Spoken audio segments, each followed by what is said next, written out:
Saudara-saudari terkasih dalam Kristus, hari ini Kamis 21 April 2022 dalam Oktav Paskah. Bacaan dibawakan oleh Teresia Suminto, Mazmur dilantunkan oleh Laurencia Niken, dan renungan ditulis oleh Birgita Farida. Selamat menekuni Sabda Allah. Marilah kita semakin mengasihi, semakin peduli dan bersaksi.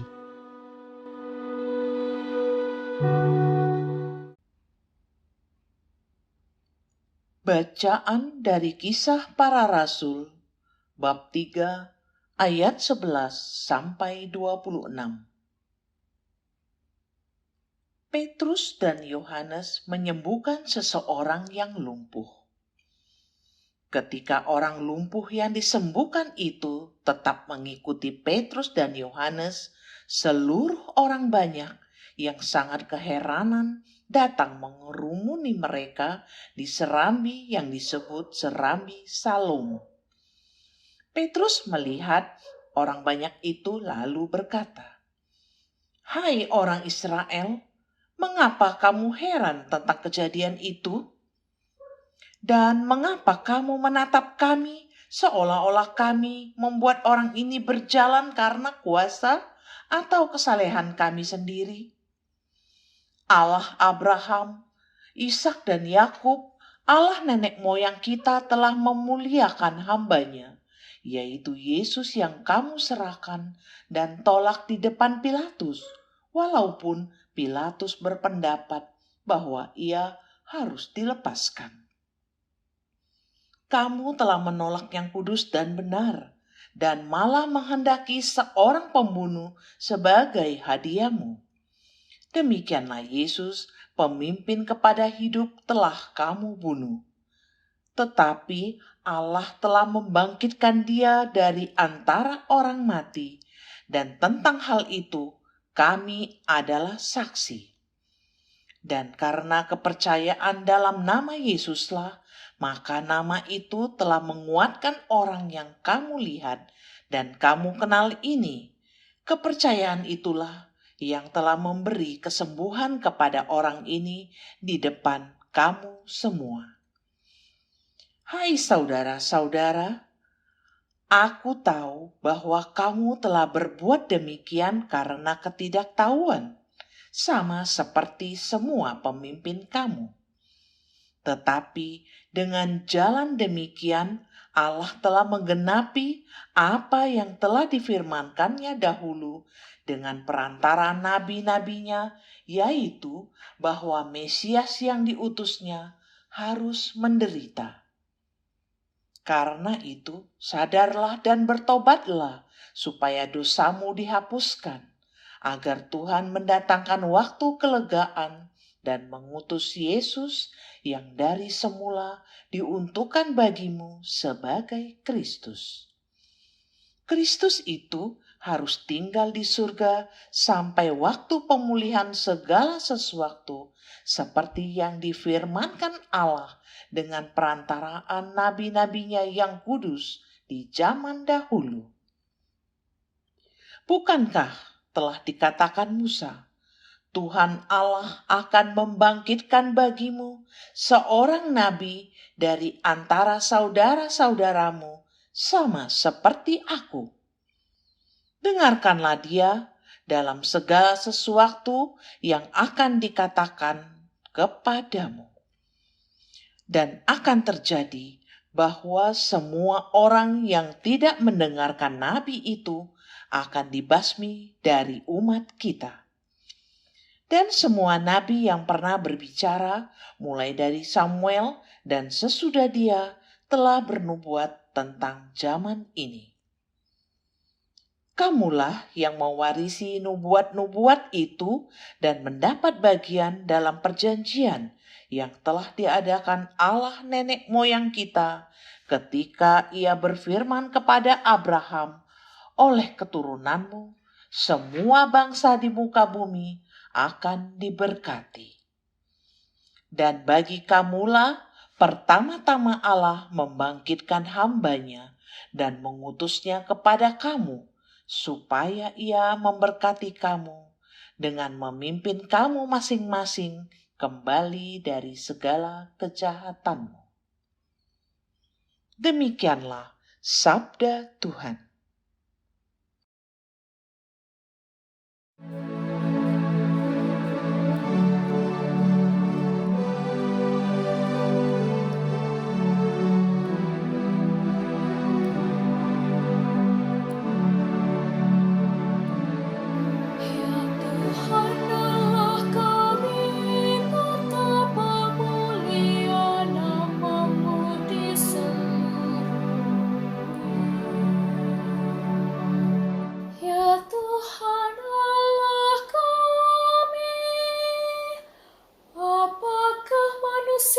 Sehingga engkau mengingatnya? Apakah anak manusia sehingga engkau mengindahkannya? Ya Tuhan Allah kami, betapa mulia nama-Mu di seluruh. Kau ciptakan dia hampir setara dengan Allah. Kau mahkotai dengan kemuliaan dan semarak.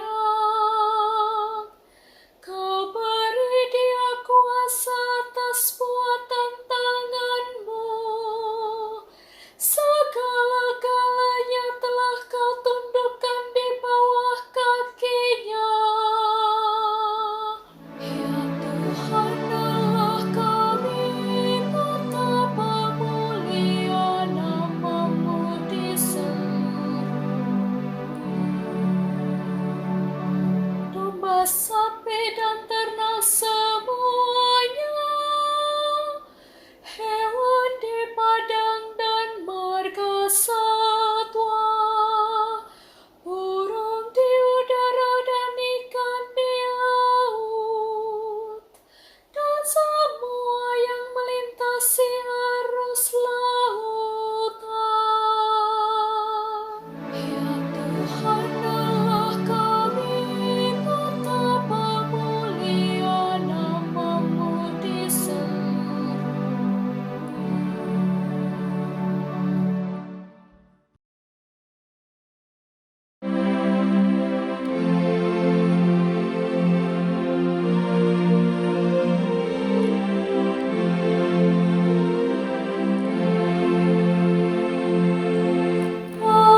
Haleluya, haleluya, haleluya. Inilah hari yang dijadikan Tuhan. Marilah kita bersorak-sorai dan bersukacita karenanya. Haleluya, haleluya, haleluya.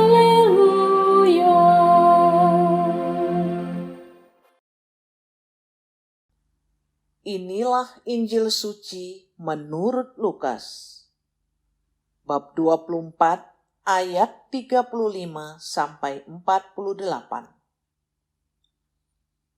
Dua murid yang dalam perjalanan ke Emmaus ditemui oleh Yesus yang bangkit segera kembali ke Yerusalem. Mereka menceritakan kepada saudara-saudara apa yang terjadi di tengah jalan dan bagaimana mereka mengenal Yesus pada waktu Ia memecah-mecahkan roti.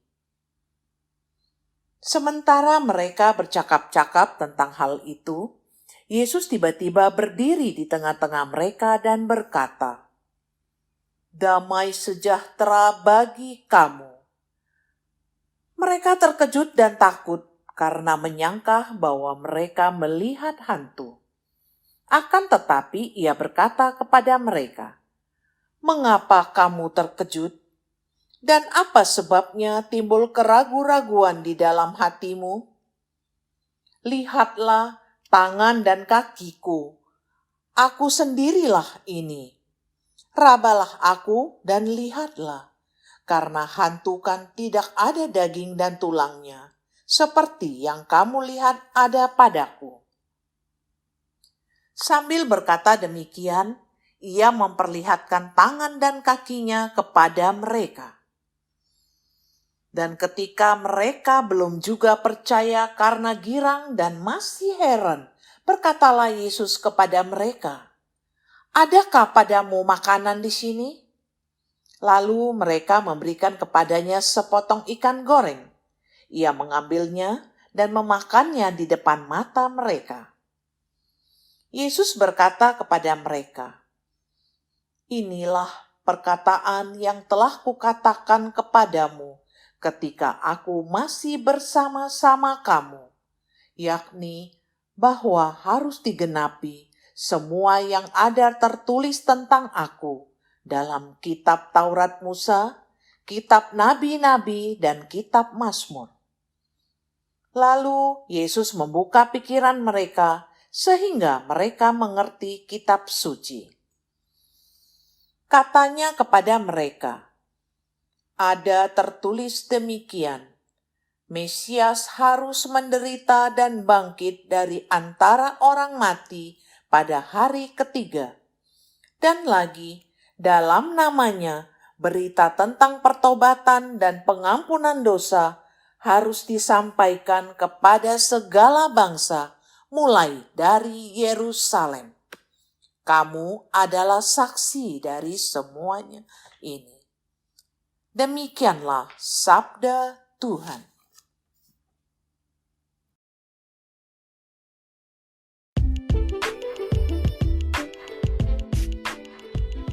Kamu adalah saksi dari semuanya ini.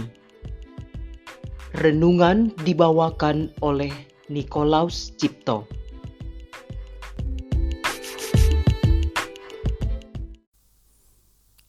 Bapak, Ibu, kaum muda, remaja, dan anak-anak yang terkasih, Shalom, damai sejahtera Tuhan kita Yesus Kristus beserta kita sekalian. Apabila kita mencermati bacaan-bacaan hari ini, sangat menarik bahwa bacaan pertama yang diambil dari Kisah Para Rasul dan bacaan Injil memiliki beberapa kemiripan. Pertama, pada bacaan Injil diceritakan mengenai penampakan Yesus di tengah-tengah muridnya yang sedang berkumpul. Yesus menampakkan diri kepada mereka yang sedang mengalami kebimbangan dengan memberikan salam, "Damai sejahtera bagi kamu." Menyaksikan penampakan Yesus yang bangkit di depan mata mereka, murid-murid dikatakan menjadi terkejut, ragu-ragu, dan belum percaya. Namun, di lain pihak mereka dikatakan mengalami kegirangan dan keheranan. Mungkin tidak ada satu pun di antara mereka yang pernah berpikir bahwa Yesus akan menderita, mati di kayu salib, dan kemudian dibangkitkan pada hari ketiga. Padahal Yesus sudah berkali-kali memberitahukan hal ini kepada murid-muridnya.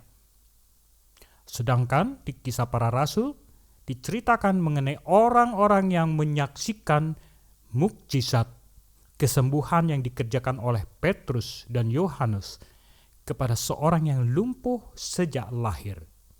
Dikatakan bahwa mereka yang menyaksikan kejadian ini juga menjadi takjub, tercengang, dan heran. Sebenarnya, reaksi orang-orang yang menyaksikan penampakan Yesus dan juga mukjizat kesembuhan yang dikerjakan oleh Petrus dan Yohanes adalah sangat wajar. Mengapa? Karena kejadian-kejadian ini sesungguhnya sudah melawan hukum alam dan di luar apa yang dapat dipikirkan oleh manusia. Bagaimana dengan kita sendiri? Bagaimana reaksi kita sebagai murid-murid Kristus apabila kejadian-kejadian seperti ini terjadi di depan mata kita? Apakah kita juga akan menjadi terkejut, tercengang dan heran? Apabila jawabannya ya, mungkin kita perlu memeriksa kembali kadar keimanan kita kepada Yesus yang telah bangkit. Mengapa? Karena mereka yang diceritakan pada bacaan-bacaan kitab suci hari ini sebenarnya adalah orang-orang yang belum percaya. Mereka adalah orang-orang yang belum menerima Roh Kudus. Sebagai murid-murid Kristus, kita percaya bahwa Yesus adalah Tuhan. Dengan kodratnya sebagai Allah, Ia mempunyai sifat maha kuasa atau omnipoten.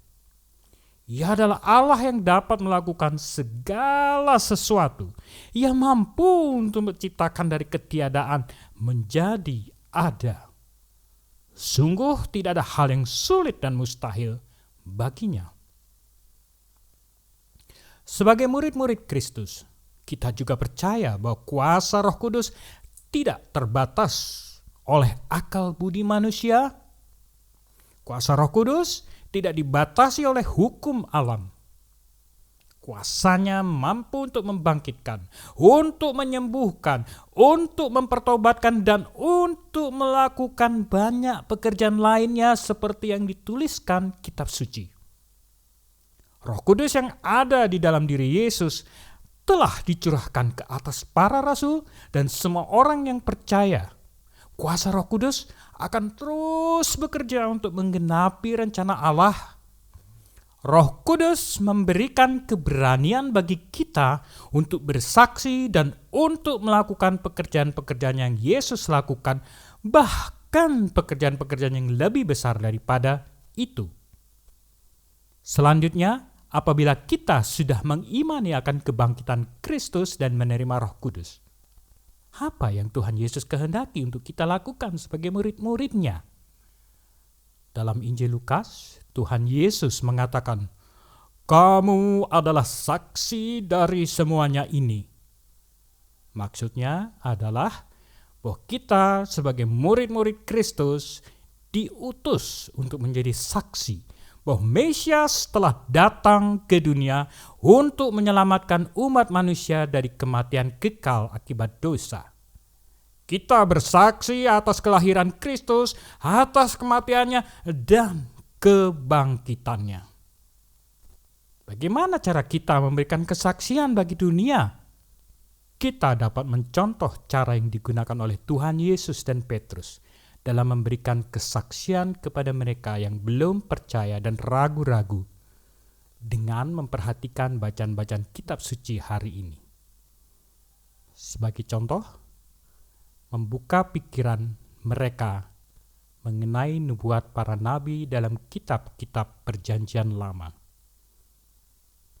Di dalam kitab Lukas bab 24 ayat 44, yakni bahwa harus digenapi semua yang ada tertulis tentang aku dalam kitab Taurat Musa dan kitab nabi-nabi dan kitab Mazmur. Sejak zaman para nabi, Allah telah bernubuat melalui para nabi akan perutusan seorang Mesias ke dunia sebagai penggenapan rencana keselamatannya. Mesias yang diutus harus menderita, namun pada akhirnya Allah akan membangkitkannya dari antara orang mati. Cara yang kedua, mewartakan Yesus yang bangkit. Marilah kita dengarkan apa yang dikatakan oleh Tuhan Yesus dan Petrus. Dalam kitab Lukas bab 24 ayat 39. "Lihatlah tanganku dan kakiku. Aku sendirilah ini. Rabalah aku dan lihatlah, karena hantu tidak ada daging dan tulangnya, seperti yang kamu lihat ada padaku." Kita memberikan kesaksian pada dunia bahwa Yesus telah bangkit dari antara orang mati. Ia telah mengalahkan maut. Ia sungguh adalah Allah yang berkuasa atas kehidupan. Siapa yang percaya kepadanya juga akan masuk ke dalam kehidupan. kehidupan yang kekal bersama dengannya, di mana kuasa maut tidak akan lagi berkuasa atas hidup orang-orang yang percaya. Yang ketiga, menyampaikan tujuan dari karya keselamatan Kristus, yaitu membawa jiwa-jiwa pada pertobatan.